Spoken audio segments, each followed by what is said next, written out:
destroyed Libyan helmet. Good morning. Hi, I'm Malcolm Nance. This is Black Man Spy. Welcome to day 31 of the U.S.-Iran war. We are doing this live, and usually we have Jacob Kaarsbo, our Danish intelligence officer, who is now skiing in the French Swiss Alps. Actually, he's skiing on the French-Italian side of the Alps.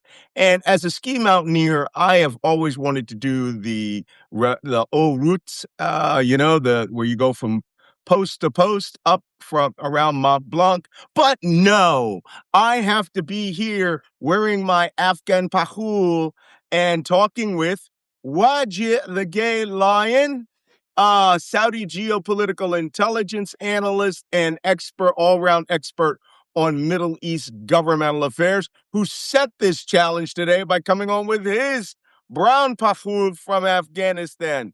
Ya Wajeeh, assalamu alaikum wa rahmatullahi wa barakatuh. Walaikum salam wa rahmatullahi wa barakatuh. Thank you for having me. Yours is quite rare though. Like there aren't too many camouflaged Afghani hats out there for people to get on their hands on. You have to be in a very specific group. Well,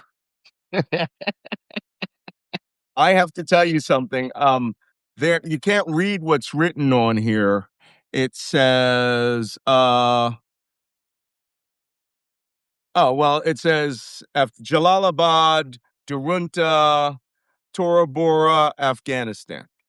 So this I got in January of 1982, just after uh, the activities in Jalalabad ended, and I was there doing something for someone doing things. And while I was there, someone thought I was a jihadi because I saw his hat, and I said I didn't think about what I was saying. I spoke Arabic to him, and the guy took off his hat and and took my hat. So this is actually from a jihadi because the guy, here's what he said to me in Arabic. He goes, "Anta Saudi?" I said, I said the right thing. I lied. I'm a Sudani. So good enough for Jalalabad market. So that story, by the way, is in my new memoir that's coming out this year, Thinker, Sailor, Black Man, Spy. And I had to be very careful about Afghanistan because a lot of the places that I went to, people who assisted me are still alive in those exact spots, like where my safe house was and a whole bunch of other stuff. But, according to everybody else, that never happened and it never will happen if I'm going to tell the actual facts of that story. But I have four pahul. I have a brown one. I have like yours. I have a white one. This is the woodland camo super jihadi version, right? On a jihad. Mhm. So This is more the middle class, that's where you basic started the middle hat class. challenge with your. Yeah, I know. That's you just wanting to blend in. So while we're having this banter, for some strange reason, my number count is not showing how many people are on board. We generally start with a little light banter to let people come up till we get about 1,000. We've been pushing 2,000 viewers every morning, and it's Monday. And like yesterday was nuts. I'm sorry, go back and watch that. We watched movies. We saw combat, taught you what a combat jump was, showed, a Band of Brothers. It was all sorts of crazy, but it was done to educate you. What we haven't seen is what is happening today, and there is an enormous amount of political craziness going on. And even more interesting is we have the Afghan speaker of the speaker of the Iranian House, actually spelling out that Donald Trump is making statements to game the market and advising people to whatever he says, think the opposite and you'll actually make money. But if you believe what he says, you'll lose money and he'll make money. And let me tell you, he started making statements like nobody's business today. But before we get to that, I'm going to ask Pam, who's taking your questions, if she could just text me how many people are active on the site right now, and we will go to that. Are you looking at the Al Jazeera live tracker, Yes, casualty live tracker? I don't think it's been updated. I think the last it's update was on the 27th. that's right. But go ahead and show it because I can give you a couple of updates of where people have increased casualties. If you could zoom that in. Um, if Afghanistan, or sorry, Iran, it hasn't been updated since last Friday, so we don't have the latest numbers from the International Committee of the Red Crescent or the Iranian Ministry of Health, which is 1,937 dead as of Friday, with 24,000 wounded. The increases are in Kuwait. One person was killed in an attack on a physical plant. No U.S. service members. We have received no increase in casualties out of Israel or the other Gulf states. So the numbers that we have been giving every day pretty much stand. Okay. Thank you, Wajeeh. That's it for the live tracker. Let's go to oil prices. They've been all over the place over the weekend. So what I do is to give you the most up-to-date oil prices, I go to oilprices.com, which is a tracker, right? Oil price tracker.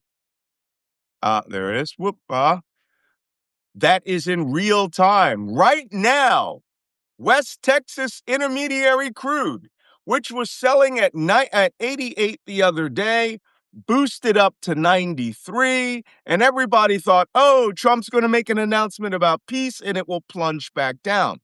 Remember, to actually produce oil, to make money, it actually has to be at a moderately sweet price. It cannot be too low.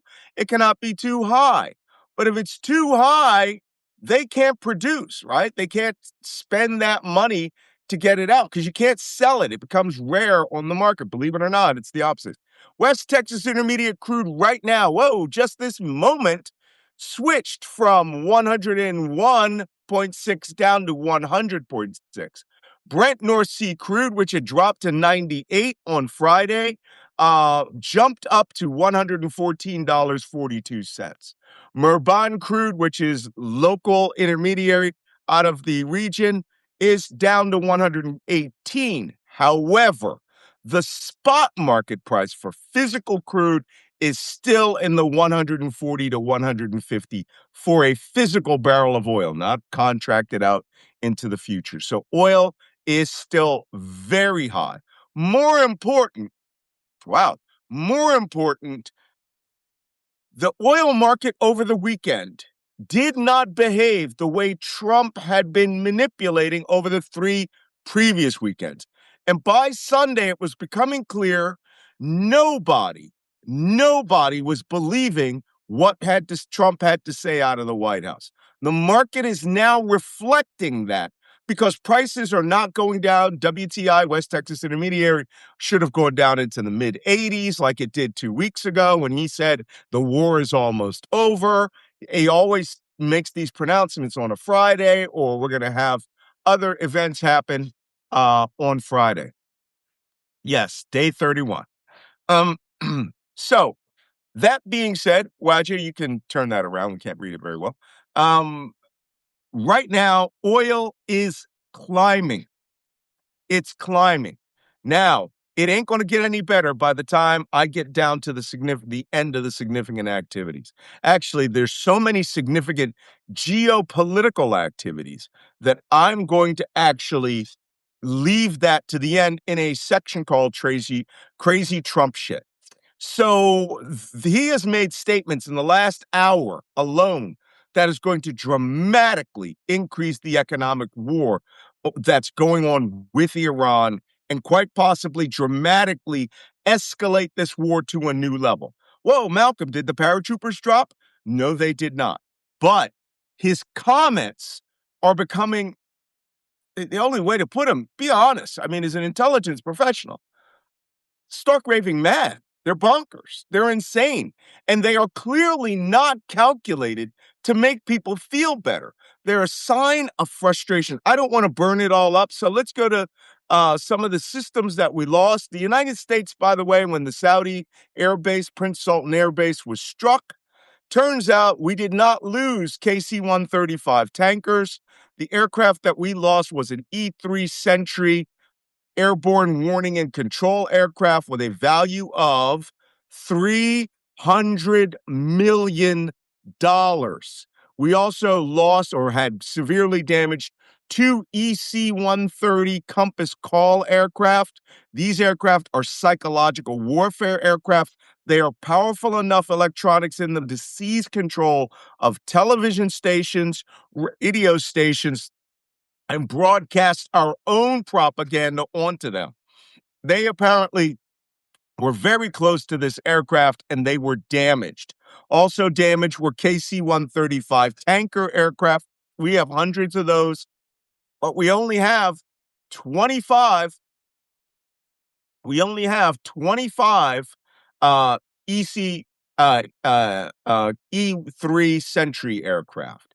And even more amazing is we were going to upgrade to a new aircraft called the E7, which we could have done the same technology, far greater definition of seeing what's on the land and the air. It was revolutionary. The E3's been flying since the 1970s. Pete Hegseth canceled the program. So now we've just lost one, possibly two, because another may have been severely damaged out of 25, as much as 15% of our fleet, right? These aircraft are critical to managing the air, land, sea battle by coordinating flight controls, aircraft, missile strikes, all these things. Gone. So, hey, listen, somebody asked, I'm sorry, about last night's paid subscriber Substack. We did not do it last night. One, because by the time I reached 5 p.m., I was exhausted. I don't know if you guys know this. This war is exhausting. We will announce, just watch your email for the paid subscriber. We're waiting for a little more information, and today we may get it. And when I talk about troop deployments this morning, you'll understand why we're going to hold off on it. What I find amazing, though, Wajeeh, you're going to love this. Everybody's writing news articles about the Substacks that I've been writing for a month about ground war, about taking the nuclear post. And I had Yeah. Shasha and Josie, Wall Street. Here's who's written about it.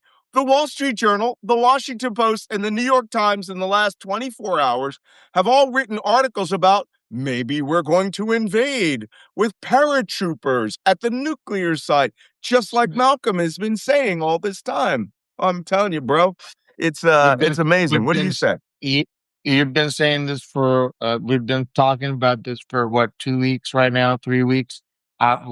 With you, 3 weeks me for being ground with war. the ground war, and we've talked about a lot of different scenarios, and every scenario that we brought up ended up becoming part of national news investigation on what kind of I'm Trump. glad. Uh, it's I'm glad I can steer them in the right direction. you know, But these are, there's a lot of people out there, and I know there are a lot of generals talking and admirals talking. I'm going to tell you, if you're in news media and you're watching me, I'm going to tell you why my opinion is a little more unique than others. I literally fought these battles, all right? Steamed into a minefield as a U.S. warship was sinking, had to go into that minefield and tow it out, right? Fought the Iranians, missile battles, surface to air missile duel with an aircraft, blew up an oil platform, steamed back and forth in the Strait of Hormuz, been chased by small boats. It's called lived experience, okay? And I've seen all these islands with my eyes, right? And fought around these Iranian islands. Very few people have lived combat experience in the Persian Gulf, and I'm just one of them. As an intelligence professional, I'm one of the people that know that. So, let's move on from there. Enough bragging about me. I'm awesome. I know it. Hey, Pamela or Wajeeh, can you see how many followers are on right now? I know no. I'm just trying to get us to 1,000. It's I think So, it's a 1,200 or something like that. wow. Okay. It should say it. Do you see it up in the corner? Because mine Mm, is not working. My little live counter is not working. So, right now, 1,400. let's awesome. Because you guys, I'm glad everybody came early this morning. to get this because what we're going to talk about here in the next 30 minutes is a little crazy. So, that being said, significant activities. We don't have any, by the way, we don't have any spectacular penetrations, the new category that Jacob Kaarsbo created for us, but we do have significant activities. Okay, we have been talking about this for at least 2 weeks, and now this is the part of the show where we get very serious. Wajeeh, the water wars have started. Yes, it First, we has. started with the kinetic military war. Then we went to the economic oil war. Now we are in the water war. And can you refresh everybody what the Iranians threatened they would do last week? You They remember? literally said that once you start hitting any of our water resources or our resources that uh, fund our basic needs, whether it's electricity, gas, or water, we will do tit for tat with the Gulf GCC nations. And guess what they have did? Mhm. Yesterday. They were hit Well, yesterday. Iran was hit and they got back with Gulf nations and they hit them back. Iran was hit by who? Who the Mhm. Israelis hit another Iranian oil field, and more significantly, they specifically targeted a water treatment plant outside of Tehran in order to poison or incapacitate their ability to have fresh water. So the Iranians yesterday decided, remember, I said the Iranians, I'm sorry to be the ones to tell you this. They've been very level headed about some of these things. Well, they don't just go and smash every oil field, water desal plant in the Persian Gulf. They go tit for tat. So the Israelis hit this plant near Tehran. The Iranians sent a drone into one of the 8 water desalinization plants in Kuwait City, as they've been threatening, because Kuwait City has the country of Kuwait is 90% dependent on desalinated fresh water. 90%. So now they struck this facility. It was called the Doha West Water Desalinization Plant. They killed a Pakistani worker there, and that facility is offline. And they did it with just one drone, just one, just to let you know, we have capacity here. And if the Israelis keep doing this or Trump keeps doing this, we have the capacity to make it suffer for everyone to suffer in this war. Well, that's why at the top of my significant activities, despite all the crazy stuff Trump is saying, that is the number one thing that has happened today. We have now started the water wars. And I'm going to see if I can find for you the chart in the Persian Gulf of water resources, of desalinization plants. What do you think, Waja? Yes. What is very dangerous about this water war is Gulf nations depend more than 90% on water sources, clean, drinkable water sources from these desalination plants. These desalination plants are considered to be the largest in the world. And they provide the whole region of the Arab Gulf with the necessary water. Well, what would happen if we take these out? There are no enough clean underground water. There are no rivers that go through there. Even if you dig the ground for well water, many times that water is very salty, or that has oil in it, or gases, or contaminated, and is not even good for planting, nevertheless, for drinking.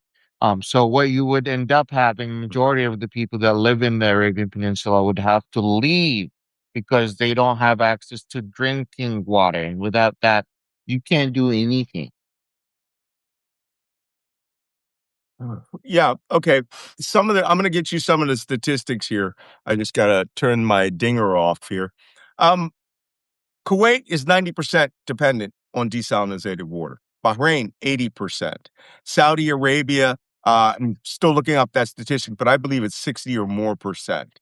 United Arab Emirates is 43%. No, I'm sorry.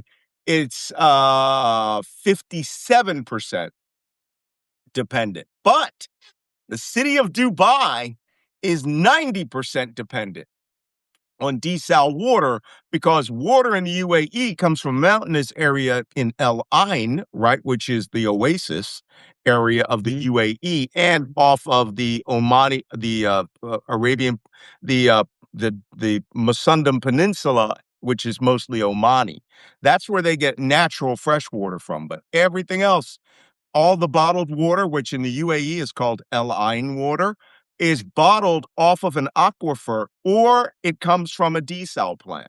The desal plant in Dubai is just below Jumeirah Beach residence. When you guys go past the power plants, for those of you who have been to United Arab Emirates, and you go past Ibn Battuta Mall on your left as you're going south towards Abu Dhabi, I know because I saw these places being built. When I first went to Abu Dhabi, the time I went to not Abu Dhabi, Dubai, when I was a young sailor, only Dubai Creek and what is now the old Gold Souk. There was nothing else, a couple of hotels. It was really a tiny city. By the time that I went into Iraq, in 2003, 2004, everything south of Dubai Creek was desert, literally a desert. And you had to drive 20 minutes down to Jebel Ali, and you would see the one power plant with two smokestacks down there that was providing power up to Dubai. Then, by the time I moved there in 2006, 2007, all of the new modern era, the Burj Dubai, the hotel that looked like a sail had just been built and opened, and they were planning this project, Jumeirah Beach, with 75 skyscrapers. It's now going over 200 in Dubai. That was all done in the span of 15 years. Now the power plant down there at Jebel Ali has got it's like 10 times the size that it was, and then a they built a desalination plant there so that water wouldn't have to be piped from El Ain all the way down in Abu Dhabi province, all the way up to Dubai and empty their aquifer. Well, now the city of Dubai, if they hit that water plant, you're going to have to be going to the supermarket and the police are going to have to be coming out and handing you cases of Align water for you to drink and to use because all their water comes from seawater and the salt is taken out. It's desalinized through the process of steaming and condensation and turned into fresh water, which is how we make water in an atomic submarine when I was on a nuclear submarine, right? Boop, boop, boop, make it hot, make it steam, cool it down, fresh water, easy to drink. We even did that with our urine. So that is how fresh water is made in the Middle East. Now, Iran, on the other hand, is only dependent on 3% of its fresh water. And that fresh water is desalinated water. That desalinated water is principally in one location, the desal plant on Kishem Island in the Strait of Hormuz. And that is the shark-shaped island. I'm going to show you a picture of it here. And for some bizarre, strange reason, thinking we were clever, the United States attacked and destroyed that desal plant almost 3 weeks ago now, in the first week of the war, thinking, oh yeah, the IRGC on that island, let's take their water supply away and they'll abandon the island. There are 53 villages on that island, right? So essentially, by the way, attacking water supplies is a war crime. Yeah. Okay, under the Geneva Convention. So by us attacking Kishem Islands, water supply, we committed a war crime. Same thing. This is why Iran keeps threatening this. I'm going to bring up the chart here of of the PG. I don't know why. I don't have Google Earth ready. So, oh, maybe I do. So, Did you mention the exact percentage each country in that region is dependent on a desalination plant? no, I didn't. What did you say again? Which country? I said, did you mention all each every country and what percentage they're dependent on desalination plants? If you have a chart, go ahead and read it. 90% for Kuwait, 86% No. for Oman, Oh, 75% for Israel, 70% for Saudi Arabia, 60% for Bahrain. I think that's actually an under that's it's more like 70-80% for Bahrain. but 50%. Bahrain down in the south of that country does, it's like a giant aquifer down there. There's a silted area between Saudi Arabia and Bahrain, and that's where they're getting fresh water from, I think. Makes sense. And then 50% for Qatar, it says, and 45% for the UAE. But even then, How I many think for Qatar? that says 50%, but I think that's an understatement on, That's an gl- understatement. I think it's a lot higher in Qatar. I think it's Check it out. definitely a lot higher. Yeah.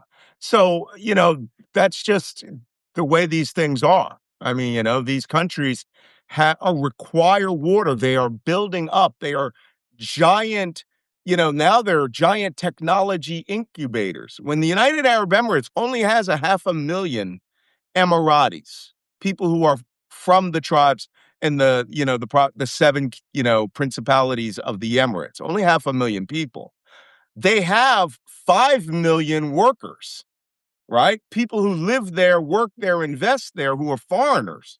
And they all have to have water. Iran's water, no, I'm sorry, Iran, UAE's water capacity, no problem for the UAE's population, but it's not their population that they have to supply with water. Businesses, trade, visitors, big tourism industry until recently. So these are, the water wars are very important. And now, with that, I'm going to hold off on Donald Trump's statement that impacts the water wars until we get down to the crazy Trump shit category that we have. First, States and Israel report that they have struck 15,000 targets and they're running out of things to strike. They only have to strike 3,000 more targets. And I don't understand why they're presenting this like, well, this war could end because we're running out of things to attack. Well, many things are being restruck over and over again. Every tank, every car, every vehicle, that's a strike, depending on that. But they're bragging. And one thing I would like to remind you of, strike numbers mean nothing, right? War is not about numbers. That's how Vietnam was, right? We dropped this number of bombs 3 times the number of bombs dropped in all of World War II, right? That means nothing. War is just politics in another way. Your attacks have to impact the political situation that brings you war, continues war, or brings you peace. And I just don't understand how Pete Hegseth is out there like he's watching, some cartoon and is counting up the numbers and go, oh, I got 89 and you've got 1, therefore we win. It's not quantitative. It's qualitative and it's about the impact. Wajeeh, help me out I here. think P. Hexeth is just playing Command and Conquer, and we're the ones in the game. I think that he's just taking a whole bunch of shots where, and he's and making a whole bunch of decisions without thinking, and we're the ones taking the heat. Fact checked the information I shared with you about the desalination.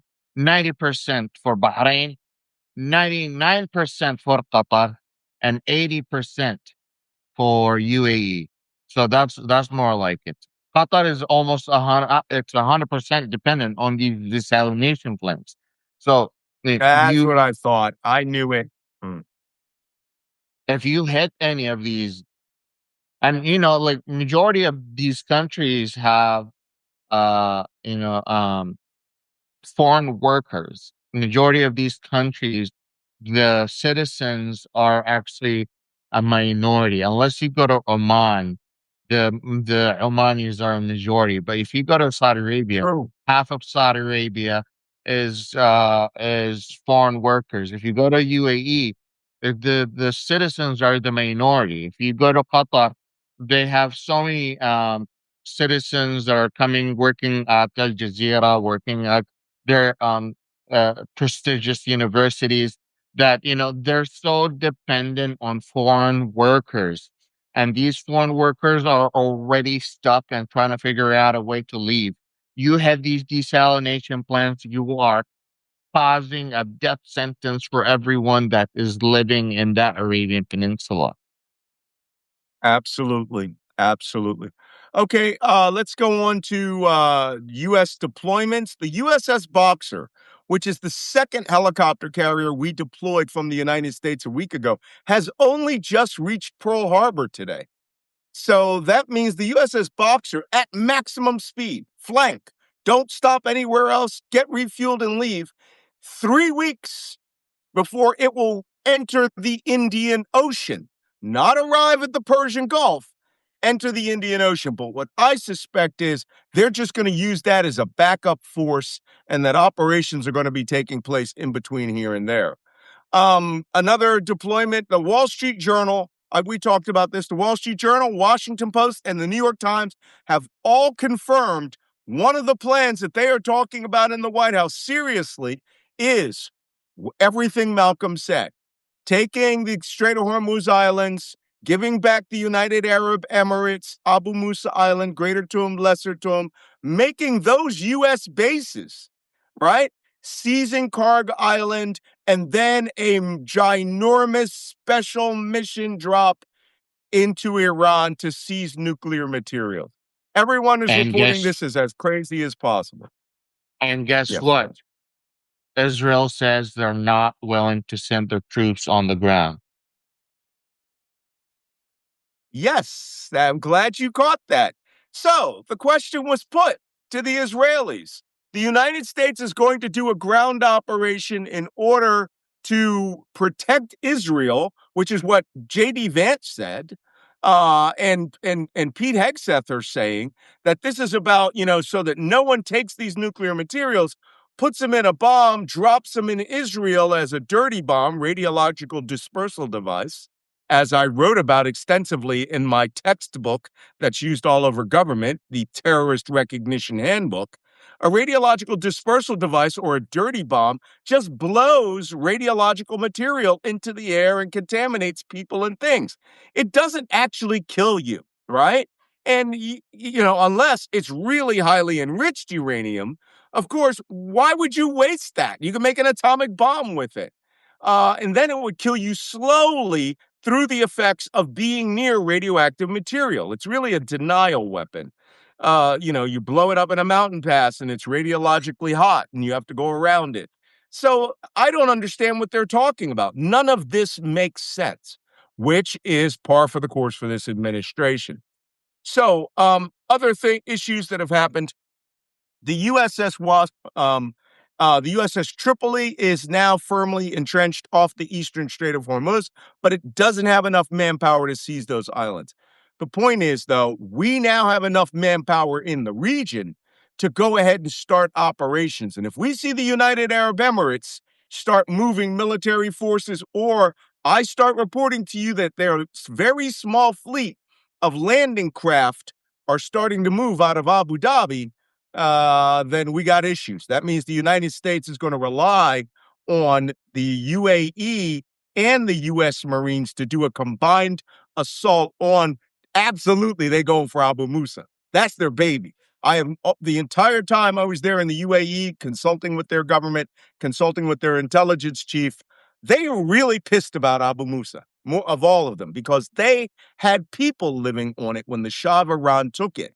And the Arab fishing tribes there had to displace to Ras Al Khaimah. They were very unhappy about that. All you would hear is them complain. Same thing with Greater Tomb and Lesser Tomb Islands, just to give you guys an idea for those who are just watching maybe for the first time or just can't follow the geography. As we get here to the Strait of Hormuz, that's that narrow channel up there.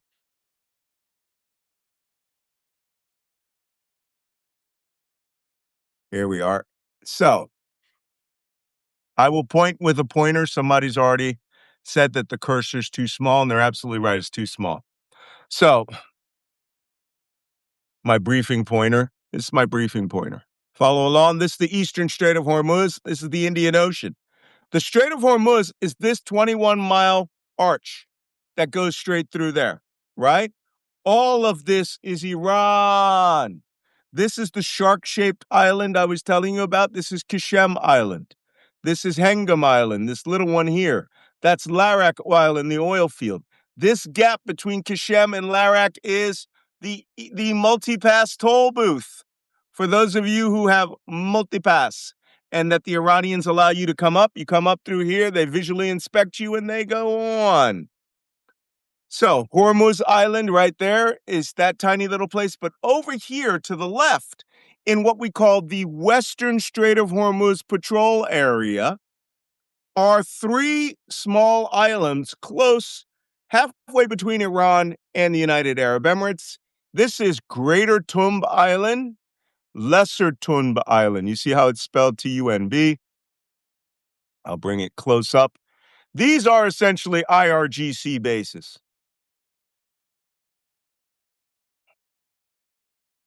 These are essentially IRGC bases. There's a tiny little village there. This is the IRGC boat docks. We have been bombing this. There's a tiny airstrip here. Wahaha. Guess what we didn't bomb this week? We did not bomb that airstrip like we did on Karg Island. Off to the side, a distance of about, I think it's about 10 kilometers, not even. I'm going to measure where Greater Tumb is to, yep, 12, 13 kilometers. I was close. I have sailed around these islands in combat, in war, when we were fighting the Iranians over here at the Battle of Siri Island, way out yonder. My ship had the patrol area of this area here as an air barrier patrol against fighter aircraft. Our missile battle took place right over here. And then we sailed over here with a helicopter, and unfortunately at night, we lost our helicopter and our two Marine pilots were killed flying because of an accident. But that's Greater Tumb and Lesser Tumb. That's my history with that place. Down here, towards the bottom is I've got that chart just a little too high. There you go. Abu Musa Island is very close. You can see to Al Quwain, which is another one of the principalities of the United Arab Emirates, which is down here. Al Quwain. I'm sure I have a lighter pointer. I'll use my Hassan Chop letter opener. This is Al Quwain down here. And up here is Abu Musa Island, right? Abu Musa, Greater Tumb, Lesser Tumb Island controls the approaches to the Western Strait of Hormuz, which is all of this here, right? However, so does Iran, which is everything to the top of this map, right? All that's Iran. And those mountains are about 3,000 feet high, so they look down into the Persian Gulf from the top of those mountains. They have elevated, commanding terrain, right? So that being said, this island here has IRGC. This base here, this town, Bandar Lenge, which is over here, IRGC. This little island here I got attacked from in 1988. It's called Farur Island. Farur Island is believed to be an underground IRGC. Whoop, can you see that? Move it over. There you go. Is an underground IRGC base with hidden tunnels, suicide boats, torpedo boats, also high-speed boats. I got chased by Iranian boghammer high-speed boats coming from there while we were having just before our battle off of Siri Island. There's also oil platforms there, including Siri Island gas oil platform, which are visual observation bases and radar bases for the IRGC. But right now, they have their sights set on Abu Musa, Greater Tomb, and Lesser Tomb. Although we have been hearing kooky talk about them going up here and seizing Larak Island, that tiny little thing, which, if any of you notice, it's literally a channel island between the village of Kishem on Kishem Island and Larak. And it's maybe 2 kilometers, 3 kilometers. I'm going one. Holy cow. 8 kilometers. I'm wrong. But that's also known as tiny, right? 5 miles. But what's its distance to the mainland where they have, guns and shit? Well, let's take a look at that because it is important. That is a city of 500,000 people. To Kishem Island, 25 kilometers, 18 miles. To Hormuz Island, 18 kilometers. That's 18 kilometers is about 8 miles, right? This is 25 kilometers. I mean, these guys, this is a tight area. You cannot go through here. Did I mention they have anti-ship missiles, sea mines that they can bring out here and drop out in the Persian Gulf anytime they want? If it looks like we're coming up the eastern channel of the Hormuz, which is where oil tankers have been going out of, this area here is called restrictive maneuvering, which means it's so shallow, ships have to be very careful about where they go. Now, Malcolm, I think it's time for them to have a history lesson. I think you're right. In 1805, we had a battle with the Bay of Tripoli in what is now known as Tripoli, Libya. And we've sent a squadron of ships down there led by the new frigate USS Philadelphia. And while we were there, we were going to land Marines, but the ship was in a restrictive maneuvering area, which means that the grounds were shallow and we did not know how restrictive it was. USS Philadelphia ran aground and the Tripoli Libyans captured it.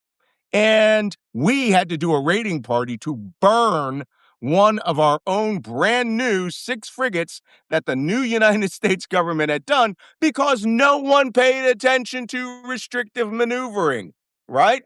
Up here, you better have a pilot on your ship. That's a guy who's been going in and out of that harbor for years, or you will run aground. So maybe we shouldn't send ships up there.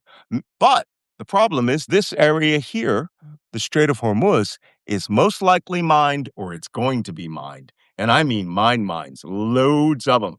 Because as we saw the other day in our satellite imagery, they were bringing out small boats into that area. I know you guys want to see me in my sexy Finnish Arctic war clothes skiing, but I'm not going to show that to you. Okay, the other day we had So Iranian high-speed boats. Yes, sir. regarding the Iranian anti-ship missile, I don't know if y'all know this, but they have some diesel submarine missile type thing that roam the sea until it finds the target it wants to hit, and then it hits it.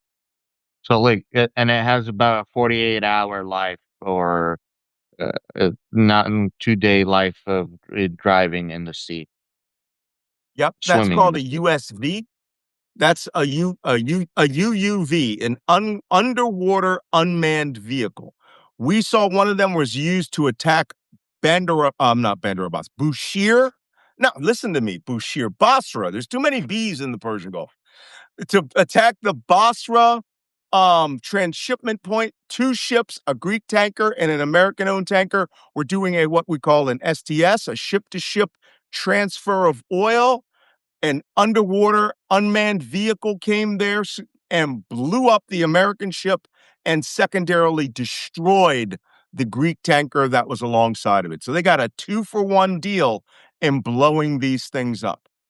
Okay, here is the chart, the image I was going to show you. This is from the other day. We showed it once before. This is a picture of the cargo vessel Safine that was attacked in the Strait of Hormuz. You can see that's Musandam, Oman right there.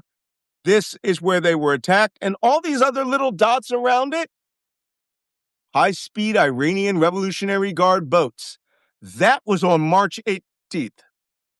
Do not tell me that the U.S. Navy and Air Force are out there slaughtering Iranian boats. We would have heard about it. They're flying combat air patrols there with helicopters and A-10 Warthogs. And as far as we know, not one of them has been hit. And we know where they're operating, though. As a matter of fact, the place where we've seen new imagery, new satellite imagery, is right here in the channel between Kishem and Larak Island, because when your tanker comes out, you are met by IRGC boats with machine guns and rockets on them. And they checking you out to make sure, one, you are not Israelis pretending that you are IRGC or CIA paramilitary officers doing a cool raiding plan where you come off a ship that you hijacked halfway down the Persian Gulf. By the way, people, that is a real thing. That is a real thing, right? Disguised raiding party. So the IRGC are there. They check your multipass, right? To make sure that you have your IRGC multipass and that you're paid up. And then they let you through. As a matter of fact, here is the actual IRGC multipass that allows you to not be attacked. No mines, no missiles, no drones, right? So, and look, they take Trump coin. So, American Express and Visa, MasterCard too. So, this is how the Strait of Hormuz is being controlled now. And for the entirety, since 1979, the Strait of Hormuz has been a free-flowing area.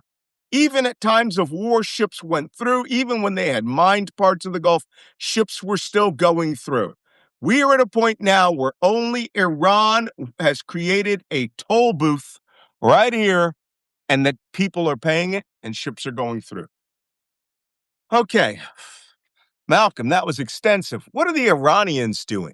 Well, funny you should mention it. They, the Iranians sent multiple missiles that hit Tel Aviv yesterday, including cluster missiles. They had a ballistic missile was fired that hit in near Beersheba, right, in a place called Ne'yot Hovav, which is outside of there. It set fire to a chemical facility. Most importantly, though, Haifa, Israel, a town that I lived in, by the way. Haifa's a great town. Problem is, it's at the top of a mountain. You got to walk all the way from the seaport up to the mountain. It kicks your ass. And they didn't have Uber back then. So I did a lot of walking up and down the mountains of Haifa. Um, Haifa got hit. Its oil refinery was hit. That sounds familiar. Because right after the Israelis hit the refinery and oil fields outside of Tehran yesterday, the, the Iranians struck Israel. And trust me, it's going to hurt Israel a lot more than it's going to hurt Iran. Watch it. The Houthis also hit Israel yesterday with two missiles. Yes. Uh, Those were like and test missiles. yeah, but they showed us a little bit of their new capability that not semi hypersonic missile that can maneuver and evade the Mhm. the THAAD air defense missile. And the reason the new missiles work very much is because the current anti-defense missiles that we have can need to have a predictable uh, way of hitting the missile. If the missile keeps moving, it becomes very hard for these predicting machines to find exactly where that missile is going. We talked Mhm. about yesterday also some of the old technology that Iran has that also that works very well with some of the newer technology that the United States has, like the anti-air defense missiles that they have that only focuses on the heat Heat. of a plane, Mhm. because the F-35, F-16, F-15, they all have some of the hottest airplanes out there, and it making them very easy target for the Iranians to keep hitting over and over again. Do not assume that the United States Army or military is immune from being hit with old technology. All technology could work just as new technology. And don't forget, we've lost 12 Reaper drones, each about 90 million bucks. So they are shooting at things. They're just not getting at things because the altitude that they're flying at is pretty high. But if we start going to low altitude, let me tell you something. We're not going to be dropping parachutists from 30,000 feet. Okay. They got to come down at 5,000 feet. They got to come down very low. And I know people are going to go, oh, well, we've had the technology to see any human being. Trust me. Okay. I've been to Afghanistan. I've been all over the Middle East. If you dig into rock, it will mask your heat signature. And here's the last thing, a gunship will be out there with its thermal imaging cameras looking all over, and you'll be like, yeah, we rule the earth. There's nobody there out there. And then suddenly you see one little guy pop up out of the ground. He's got a surface to air missile and he bops it at you. Then you see a second guy. Then you see a third guy, and it's a SAM bush, right? A surface to air missile ambush. Don't underestimate your opponent. And I got to tell you something, people, I see some racist shit out there on the internet about the Iranians. Not a fan of the government of the Iran, not a fan of the IRGC. I have fought them. I have killed them in combat. They have tried to kill me in combat, right? Iranian people, on average, are very intelligent, clever people. Intelligent. They are thinking, and they have wives, kids, family that they want to protect. And they see this while we're dropping bombs and destroying their water. They're not our friends now. All right. Yeah. And don't expect some massive popular uprising to come up because America good. People do not want to fight for Trump, and they absolutely don't want to fight for Netanyahu. Iranians are not going to fight for Israel, people. So get these fantasies out of your head. Be prepared for a deep, deep slog. Yes, Waj. Iranians are not fleeing Iranian missiles. Iranians are fleeing American bombs and American missiles. Even if America is coming out there and they're like, we're destroying the leadership of the government that has been oppressed you. Meanwhile, you just bombed a school, killing 160 girls. We are killing and destroying the infrastructure that the Iranian government is using to oppress you. Well, what about the whole apartment building that you just collapsed? What about the water desalination? What about the hospital? What about there's so many things that has nothing to do with the Iranian government, and the Iranian people are the ones taking the hit. When a country is Yeah. on its knees, people from that country, even if they do not associate with the religious intolerance that this government has, they're gonna come together. One of my favorite films is a film by James Caan was in called Gardens of Stone. And he is this grizzled Korean War, Vietnam War veteran who is sent back in the mid 60s to Washington, D.C. to take over the honor guard at Arlington Cemetery. And he knows that unit that does the honor guard rotates into wars. And he is trying to prepare them for actual combat in Vietnam while they are doing, 20 burials a day.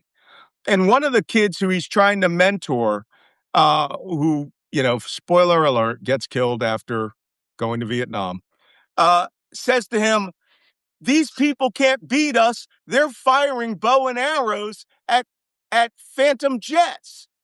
And he goes, how do you defeat an enemy? James Caan says, how do you defeat an enemy that's willing to fire bows and arrows at fighter jets? Right? They're willing to stand up and shoot bows and arrows. You have a culture problem that is going to end up, as you saw in the movie Apocalypse Now, my poor buddy, the Navy chief, an arrow through your throat, which is just as effective as a bullet when fired at the proper range. It is the underestimation of our opponents. We have people, if you're American, be honest with yourself. We're a racist society, right? We ain't particularly sensitive to culture. We don't particularly like hearing that we're not the best. And trust me, I've been around.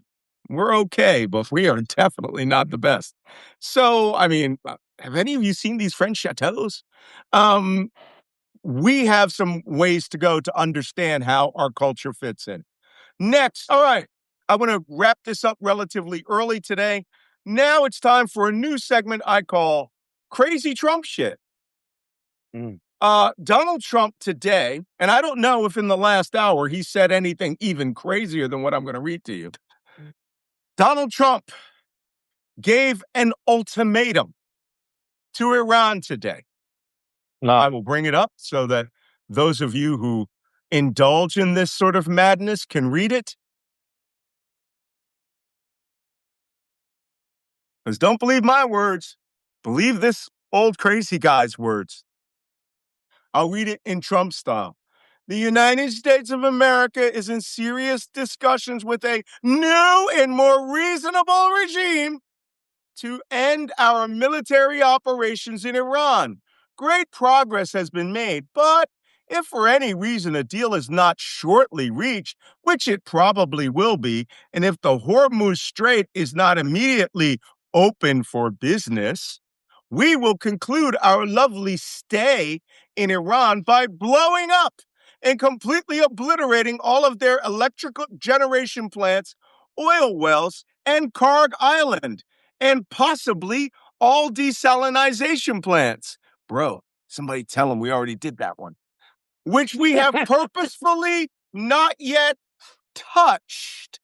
This will be in retribution for our many soldiers and others that the regime has butchered and killed over the old regime's 47 years reign of terror. Thank you for your attention to this, Madam President. Donald J. Trump. Thank you for that. Thank you for this matter. Yes. What the? Now, do you understand why we're going to have a segment every day called Crazy Trump Shit? Okay, so it's going. This was designed, I suppose, to calm the markets this morning and make it appear that we were in the process of cutting a deal and negotiating an end to the war. And as we say in the military, however, comma, but we're ready to wipe you out and destroy all of your infrastructure and commit literal fucking war crimes, right? Because of what you guys did over the last 47 years, even more, even though what does he call it? A new and more reasonable regime is in serious discussions with them. Bitch, which one is it? Is there okay, all right. That's part one. That is what hit the markets this morning. And if you're wondering why West Texas Intermediary is at $101 and will likely go higher today, this is why. Because he is literally mad. He is I'm going to say this again. This is mental illness disguised as foreign policy. And that is the negotiator Trump is most likely talking to. And I shit you not, if there is a new Borat movie and it turns out that he actually called Trump and was negotiating with him for 2 weeks, I will, I will tattoo Borat on my body because that would be world level trolling. And two, it's just as feasible as Trump saying he's negotiating with the actual Iranian regime. So that's probably who he's talking to. Watch it. Help me. I Help me, think Jesus. if anyone Help could me. get Trump, if anyone could get Trump so humiliated, it would be Borat. I mean, didn't he get Rudy Giuliani? Yes. Oh Uh, my God. To wank off and yeah, play with his nuts in the movie. You can yeah. almost So hear him. I am negotiator. I am negotiator for Iranian government. You, my friend Donald. I give you yeah, 8 oil tankers. No, no, Donald, not enough.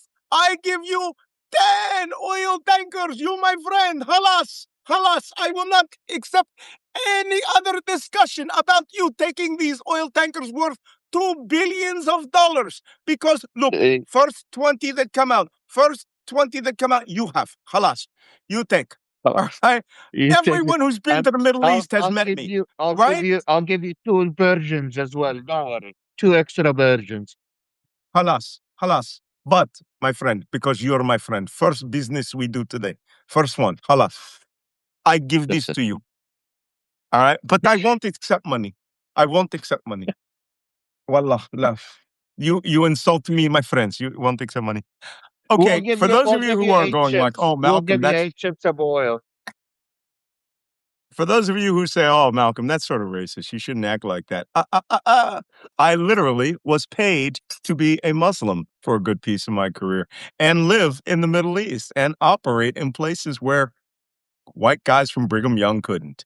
So I know how they speak. These are my friends, my neighbors when I lived there. And I could show Mhm. you photos of me all duded up. And you would just go, well, where are you in that photo? And I'm like, that guy next to all the other guys who look like me. So, halas, as they say. Let's move on. The next crazy thing he said, Donald Trump did an interview with the Financial Times today or last night and said he absolutely admits he wants to seize Iran's oil. That's what this is about. He wants to seize Iran's oil. He is going to take the oil. He does not understand why Iran is not behaving like Venezuela and just surrendering and giving him the oil. He's really confused about that.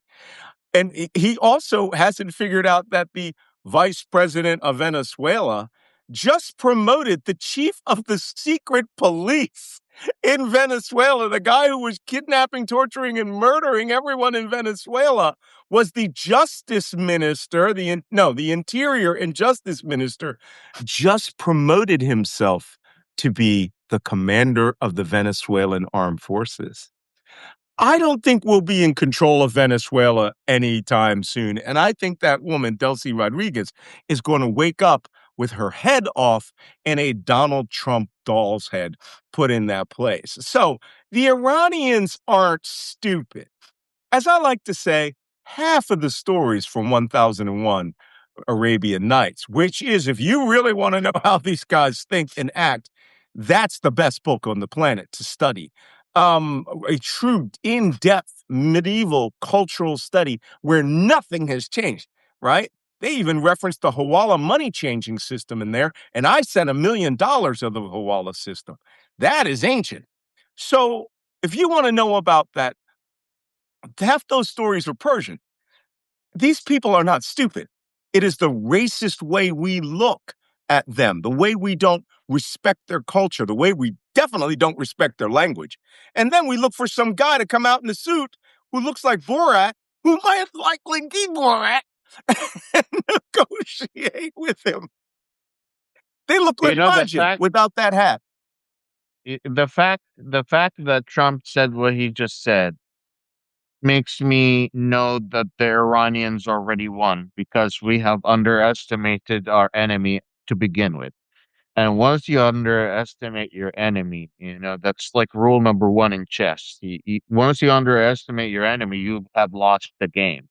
I have Yep. written an extensive article about the mindset of the Shi'i jihadi military revolutionary stand that Iran has cultivated in its citizens. It's not Al Qaeda. These have government sources, these have government funding, these are legit people, but they're also jihadists. Like it's both at the same time. They're viewing the death for their nation as the death of dying next to Al Hussein when Al Hussein was fighting, and so the story goes Al Hussein was fighting oppressors, so a dictator that sent his army military to tell him to basically obey this oppressor dictator, and he said no, and he died fighting that oppressor. So the Iranians are viewing that the American oppressor, the same dictator that was oppressing Al Hussein, came right to their front door and said, "Come on, it's time for you to fight me with jihad." That's literally what the Americans have told the Iranians without saying it in their own like with. without saying the exact words that I just said. But that's what's happening.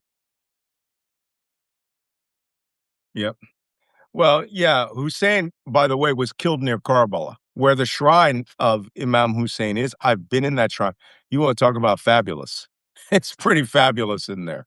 And they let me in because I'm a Muslim and they want I was a Muslim, and they wanted me to understand Shia Islam, and it became a ginormous honor. I mean, they whipped out every imam in charge there, and they were like, "Convert this guy." And I was told the story of Imam Ali, or Khalif Ali, Hussein, who's his grandson of the Prophet Muhammad, and how he was killed by the Yazid in the battle, near Karbala. And Hussein did not have a lot of followers. He had 72 guys with him, and he was Yeah. beheaded, right? So now they honor this guy. Same thing with Hassan. Hassan was killed by poison, right? So these people, when you see them, and during the festival of Ashura, where they recreate the story of Hussein, Ali, and Hassan, they hit themselves systematically over and over again to feel that pain. They cut themselves in their head to bleed so they could feel the blood of the fight of Hassan and Hussein and Khalif Ali, right? They whip themselves with, I have literally seen these chains. I could not get a set of these chains. I really went hard. I wanted it where they whip themselves with chains that have little razors in it, right? The way that we used, Catholics and Christians used to do to self flagellate, right? To hurt themselves. That's an honor to them. It's an honor. It's the same way that those Spanish guys who wear the Ku Klux Klan hats during, That's right. Semana Santa in Spain. I lived in Spain. They will carry on their shoulders, 50 of them, a 10-ton Virgin Mary statue in gold. And it's incredible, excruciating pain. So, religious fervor is something we should not ignore. So, when I tell people, they were like, oh, those Iranians will come out, we're going to gun them down. I go, they have a force multiplier of at least two, right? They will, yeah, when you shoot somebody, they'll go down, but if you look at that little headband they wear, Ya Hussein is what it says. Oh Hussein. Or I am, a follower of Ali.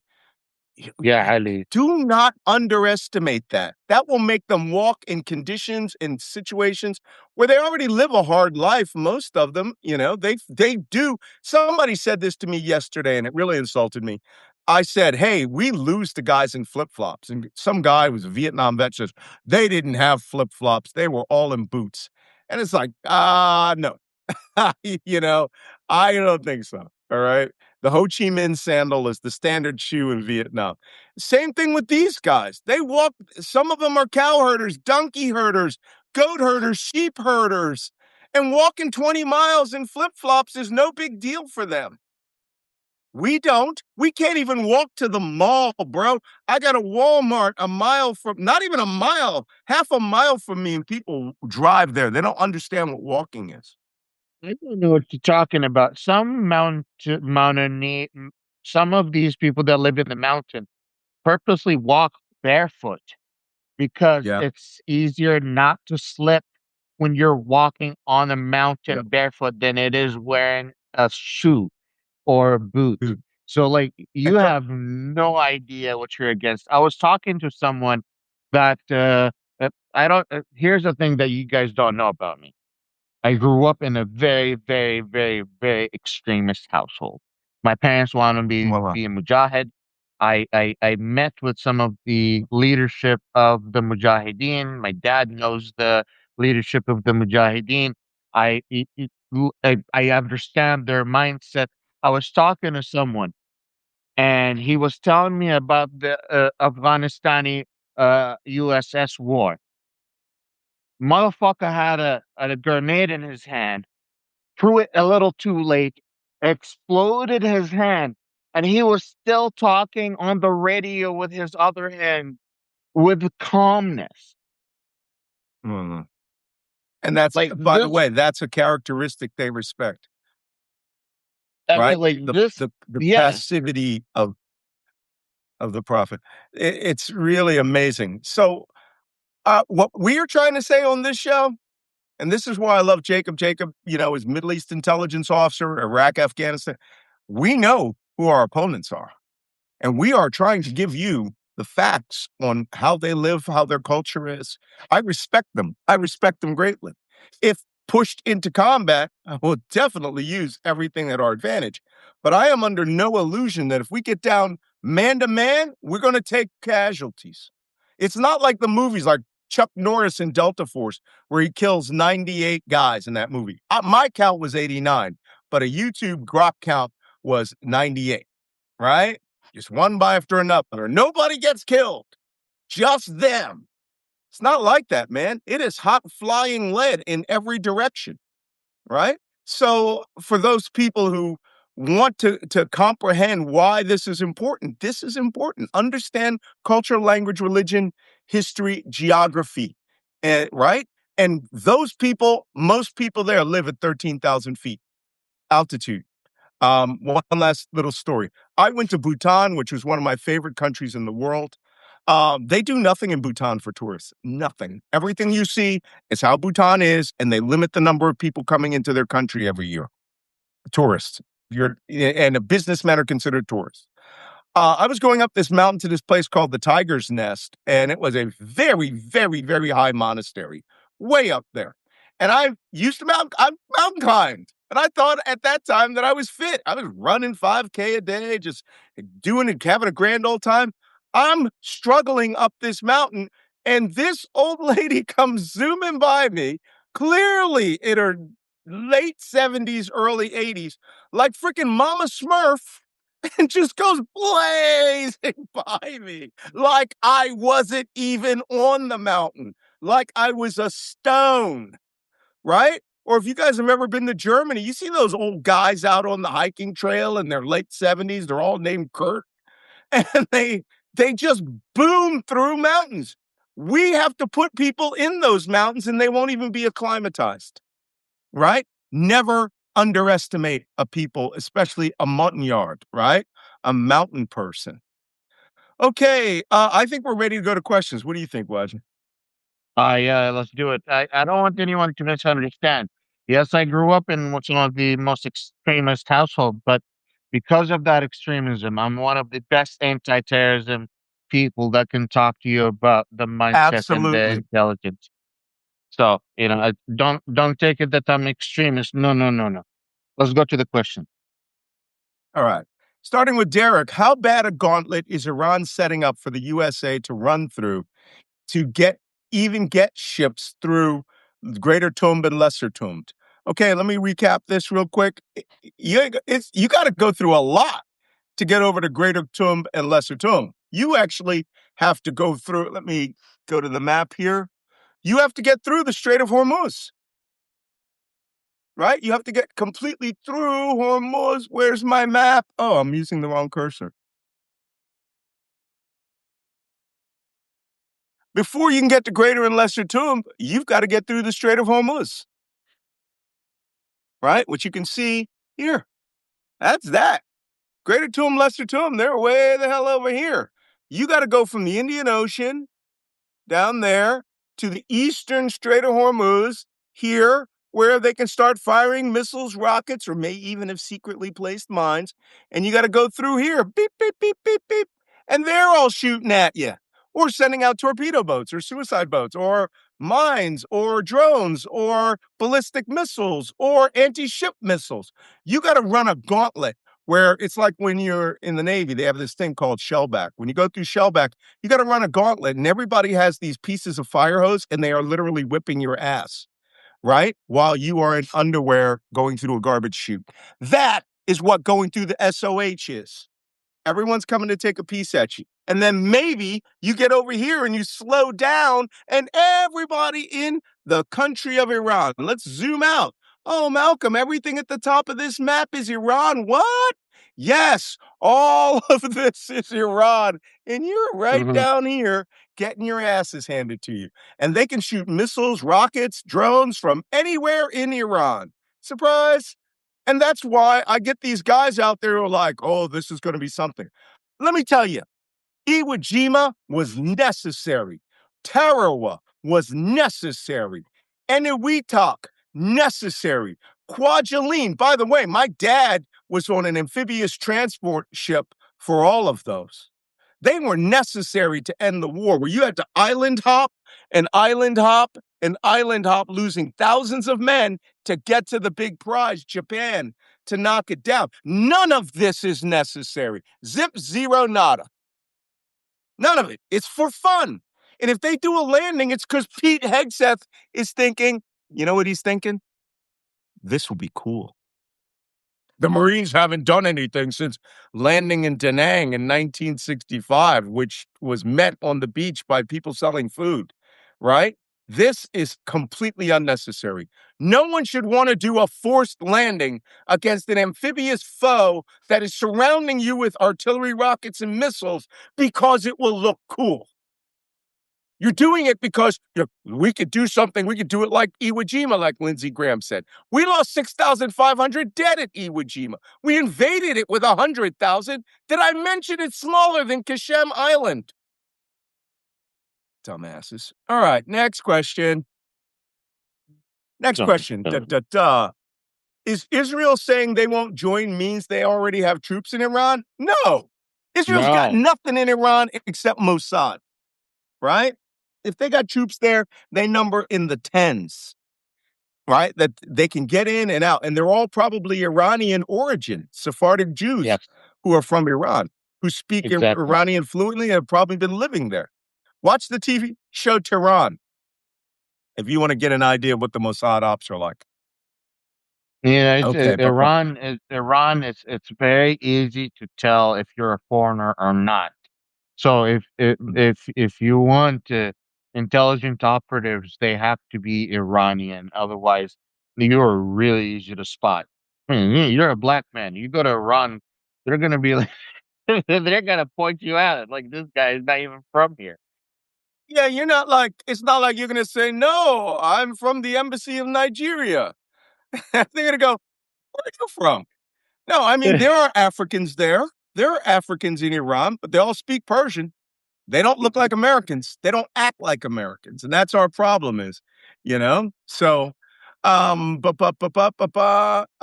asked the question, how much do desalinization plants cost? Well, that really depends. They are really technologically heavy. They're very expensive, but they provide fresh water when they're done. The average plant, like the one in Israel, is the same size as the one south of Dubai, right? The Sorek plant in Israel, which I've seen, right, is just as big as the one in Dubai. The one in Israel is 1.5 billion. The one in Dubai is probably 3 billion because it's Emirati money, right? And it takes years to build these things. Now, the Hmm. desal plant that was on Kishem Island that was damaged by the U.S. military, the Iranians say they got it back online because they apparently just hit the generators, right? And you just get your generators, new generator in there, you can start it back up. The point is 53 villages rely on that water, and you're going to kill those people if you take their water away. Whereas in the Gulf states, there you go. Somebody says, I heard Israel, that's Kendall Ivy says, I have heard that Israel has 2 power plants. Do you expect Iran to destroy them? They have struck near them already, okay? Near them. They're sending messages. Somebody says, Mark Schroeder says Trump is eyeing Greenland to get water into tankers to send to the Middle East and a new plastic bottling facility there too. That's kooky talk. I just came back from 3 weeks in Greenland. Because you guys know I love Greenland and I don't think the United States should be playing up there. So also elk are delicious. So that is not going to happen. Oh yeah, Derek. Derek said one of the most important things today. Just remember, no water, no coffee. Oh, knives out now, right? If you can't have your Shah or Gawa, things are going to get bad, Mm-mm. really bad. Mm. I alone may invade the place to get that back. Okay, somebody says, is it true Iran is now threatening our universities as Dawn Petty? The Yes, cheapest desal. So can we go to the cheapest desalination plant in the GCC is $400 million. The cheapest. that's probably a tiny one. Yeah, Yeah. that's a tiny one for The regular ones are $1 billion to $3 billion. easy. And they take years to complete. If they're utterly destroyed, you're talking about clearing the concrete and starting all over again. And I have a question. I have a question. I have a question. How are you going to get the materials in if the Strait of Hormuz is closed? Oh, here's that part. Yeah, okay. Got to think about these things. Apparently, the White House doesn't. Yes, Iran is threatening the universities. That's because the Israelis and the Americans jointly bombed an engineering university with the intent to kill the engineering school staff and the students who would be working on ballistic missiles in the future. So they threatened to attack universities that were supporting the United States in Israel, in Lebanon. I think they're talking about AUB, right? American University of Beirut. I've toured its lovely campus before it got wasted during the Civil War. It took a lot of hits, but that school is still going, American University of Beirut. Also, there's in Abu Dhabi. My late wife built Saadiyat Island. And the first thing that was built on Saadiyat Island was the St. Regis Resort. They're not stupid. The second thing that was built was New York University and its massive campus in Abu Dhabi. So that is a target. In Dubai, I think they have American University of Dubai there, but Abu Dhabi has more campuses. So that's that. What do you think? Let me see. Where could the U.S. possibly? Where could the U.S. possibly? This is an excellent question. Excellent question. Someone's thinking. Where could the U.S. possibly land transport planes to carry heavy equipment if we invade Iran's nuclear stockpiles and start digging into those mountains? I am 100% certain that Defense Intelligence Agency has done an imagery scrub of everything within 50 miles of whatever our objective is. This is what we do, right? And in that scrub, they have identified using AI, image matching, every dump truck, every backhoe, every loader, and every excavator on that site and in that immediate area. Because let me tell you something, we don't have aircraft that can carry that. They are heavy. The things that we need up there are intensely heavy. Did I mention we may have to be fighting our way in and out around these places? So what you do is you identify the excavators by sight. You get human intelligence, the Israelis, the CIA, somebody to go down, drive around and look for those excavators and talk about renting them. And then you figure out what batteries they need and what oil filters they need, and you bring a restart package kit. By the way, how come? How do you know all this? Because we did it before in other operations. We have secret operations where we use local equipment or even enemy equipment, right? BMP armored personnel carrier. I'm looking at you, Libya and Chad. Things that places we went to and we took stuff with us. You got to turn it on. So prepackaged kits are brought in, and you could be damn sure John Deere is providing massive, or JCB and John Deere get this weird ass order. All right. I need 2 batteries. I need 5 filters and all the O-rings, and a new set of blank keys for a triple level excavator. And they'll be like, well, what model is it? And they'll be like, I don't know. Just get us one. So that's how we do it. We will seize that shit and they will likely have it moved. This first parachute they see in the sky, they will order IRGC to order everything moved away. Move it away. They will deny it to us. Ba, ba, ba, ba, ba, ba. Somebody, Alan D. Brewer says, are the Iranians launching more missiles per day than the last 7 days compared to the previous 7? I thought all their launch platforms were completely destroyed. Nope. Nope. Uh, they are not having a higher rate of fire. They are having a higher rate of impact. Whatever's going on, it's better. Whether it's warheads that maneuver, but they are getting more hits in. Let me see. Pete Callahan wants a link to the satellite analysis by MT Anderson. Yeah, he's a good guy to follow. I will show you his spot here shortly. Gio Culleton says, what's the estimate of the Israelis going Winchester, which is salty military talk for running out of interceptors? I don't think they're going to run out of interceptors anytime soon. It's just that what happens if a lot of interceptors are used and it turns out the Iranians actually have 2,000 or 3,000 more, right? Now you're going to have to let things through. You're going to have to calculate where those ballistic missiles are coming down, the probability of them not hitting an actual functioning target and letting it go instead of using an interceptor. Unhealthy. So let me see if I can bring up on X. If you want to follow MT Anderson, you go on Twitter or X as it's called now. It's This guy still does Twitter. really good satellite analysis. Yes. What's that? I said it's still Twitter. Still Twitter to me. Still a tweeting. All right. And that's where you can find the excellent work of MT Anderson. Tell him I sent you. And if that's what it takes. Oh, this is interesting. By the way, for those of you who are interested, yesterday I made that mention of the movie A Bridge Too Far. And I said, what would happen if that mechanized force that's coming on a roll-on, roll-off ship goes to Kuwait and decides to act as a ground force that would fight their way into Isfahan from Kuwait? And I did a Google Maps study of the only two roads that go through the mountains from Bandar Khomeini, which is lowlands, up through the mountains all the way to Isfahan, to the Nuclear Power Research Center. It tells me if you're driving in a regular car and you're driving nonstop, maybe stopping for a coffee here and there, 9 hours. 9 hours by regular old car with no one shooting at you. In military talk, that's a week. And if they're shooting at you, it's even further because we don't go in pieces. We go in phases.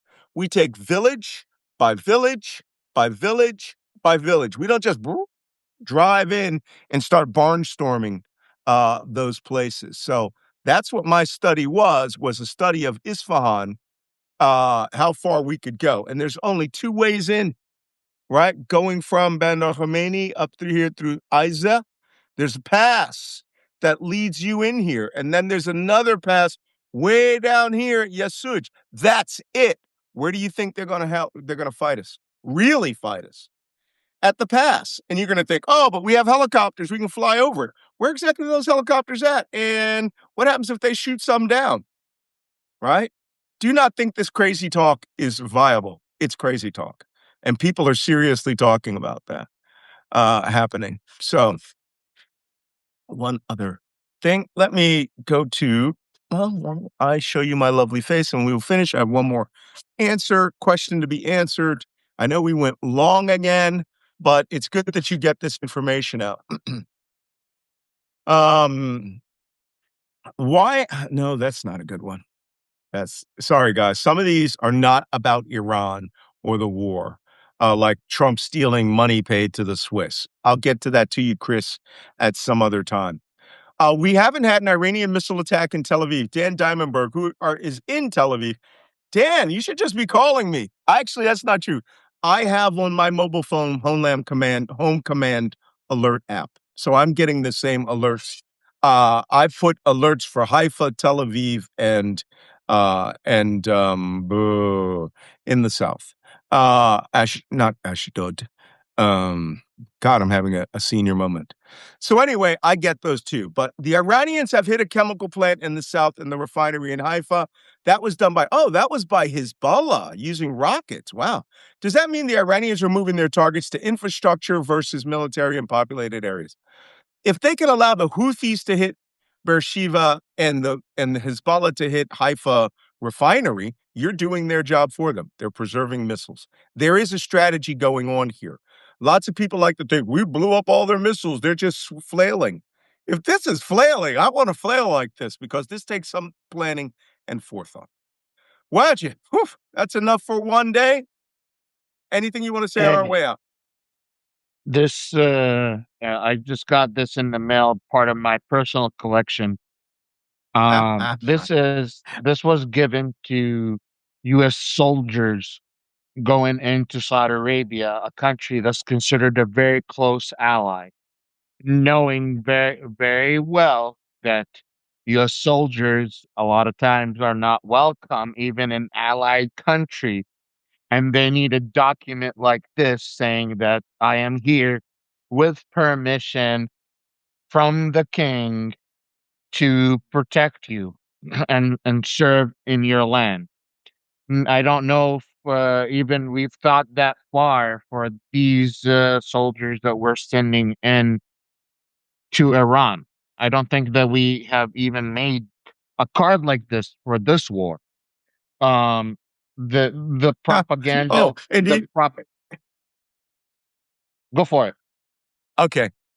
I'm gonna tell y'all a little secret here. Um, when I was a consultant, right, intelligence support activity, we were constantly asked because I had Arabic linguists, right, and I worked for a group called a lot of contracts for a group called SOFLO, Special Operations Foreign Language Office, and this is what they contract. And I could tell you the company that's probably got the contract to create Iranian speaky talkie cards. In fact, my pointy talkie cards, my foreign language usage cards were used by the SEALs in Afghanistan.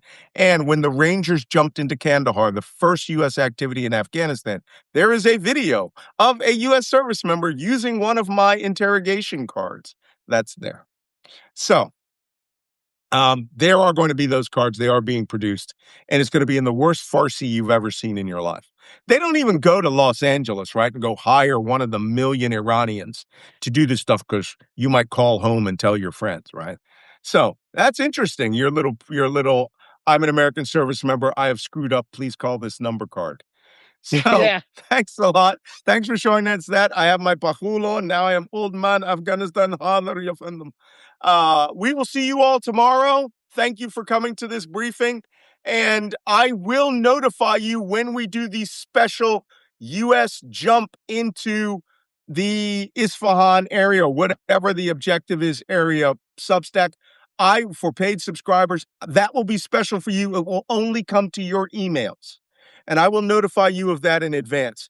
I don't want to do it too soon. I want you to have that information as we're seeing the final steps, and we're getting that all over the place. So thank you for coming. See you all tomorrow. As we say in Arabic, Fimallah, go Yeah. in God's peace. Bye bye. Have a good one. Bye bye.